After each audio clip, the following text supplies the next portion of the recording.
Olá, ouvintes de Andrelândia e região.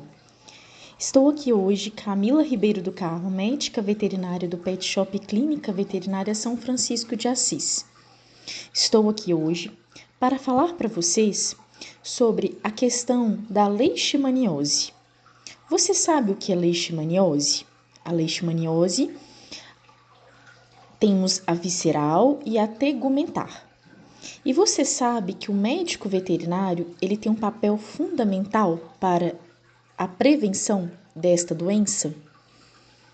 A leishmaniose visceral ela é uma doença grave e que tem como vetor o mosquito palha. Pode acontecer em seres humanos e animais.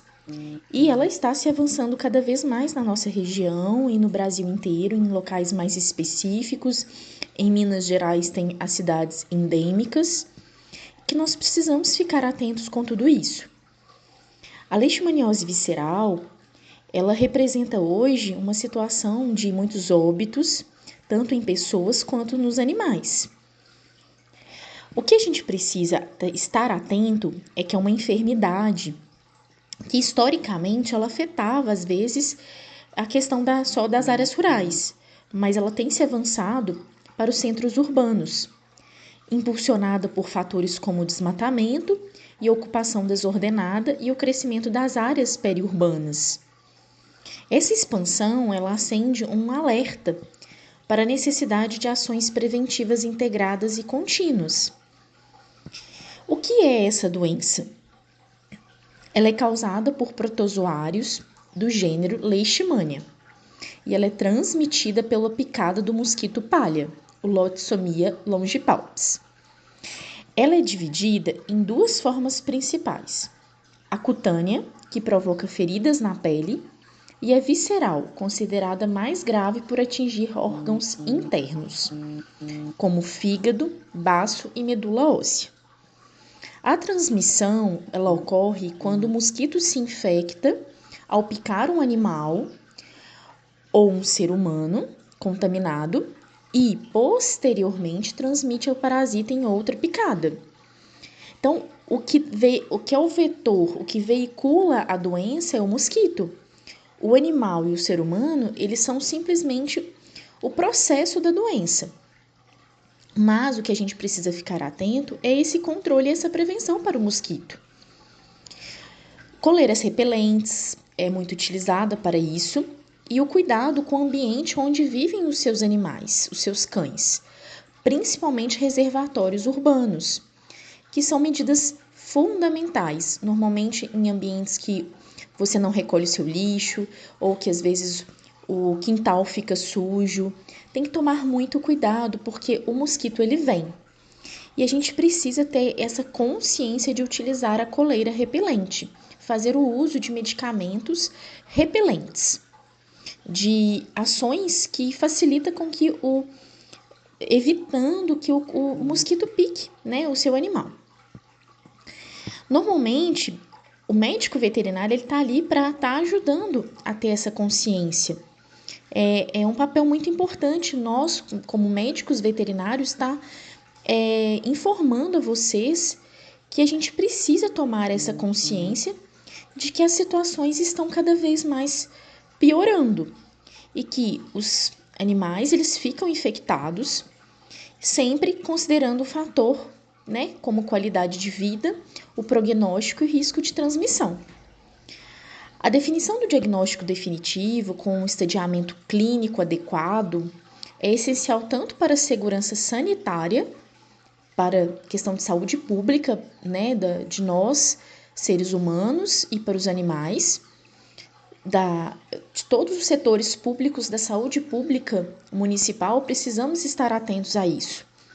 Escolha do tratamento mais apropriado. E também fazer o controle do mosquito e o controle no sentido de manter esse vetor mais em quantidades menores possíveis.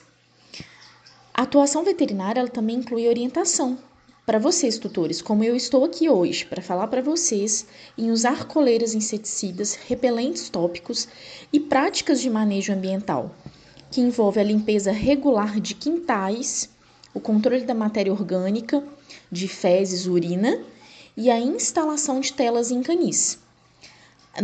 Telas na sua casa para que evite o mosquito, porque assim, o mosquito ele é 6 horas da manhã e 6 horas da tarde, que é o mais comum do horário típico dele. Mas durante o dia inteiro ele pode estar se multiplicando aí e passando pela casa de vocês. E assim, eu como médica veterinária contribuímos para com a vigilância epidemiológica, notificando os casos suspeitos, coletando amostras para exames laboratoriais e realizando o diagnóstico diferencial com outras doenças de sintomas semelhantes, como erliquiose e leptospirose, que são doenças que têm sintomas muito parecidos, a doença do carrapato e a doença do rato. Então, a gente precisa fazer medidas de enfrentamento à leishmaniose visceral. Por quê? Existe a tegumentar? Sim, mas a visceral é pior. Porque a visceral ela vai afetando os órgãos, o organismo do animal vai ficando comprometido e ele acaba vindo a óbito. E acaba sendo uma situação que você não imagina que possa estar passando para outros animais e para outras pessoas. Dessa forma, a prevenção exige a atuação conjunta de governos, profissionais da saúde, responsáveis pelos animais e da sociedade como um todo, tá certo? Qualquer dúvida que vocês tiverem em relação à leishmaniose, se vocês viram algum animal com algum sintoma, que existem os sinais específicos, precisa ser comunicado ao médico veterinário, levar ao médico veterinário. Nós, veterinários, precisamos ter a responsabilidade técnica de ir à saúde pública, fazer a nossa função em relação à parte das zoonoses e proteger, né, a saúde coletiva. E na cidade em que nós moramos, cada vez mais está aumentando e precisamos ter essa consciência. Fazer a distribuição de coleiras, comprar a coleira repelente. O setor público ele começa a ter que, em certas cidades do país, já começa a se fazer isso para se controlar o mosquito e para a gente conseguir evitar a picada dele, tá certo? Um abraço, até a próxima e estaremos aqui com mais notícias.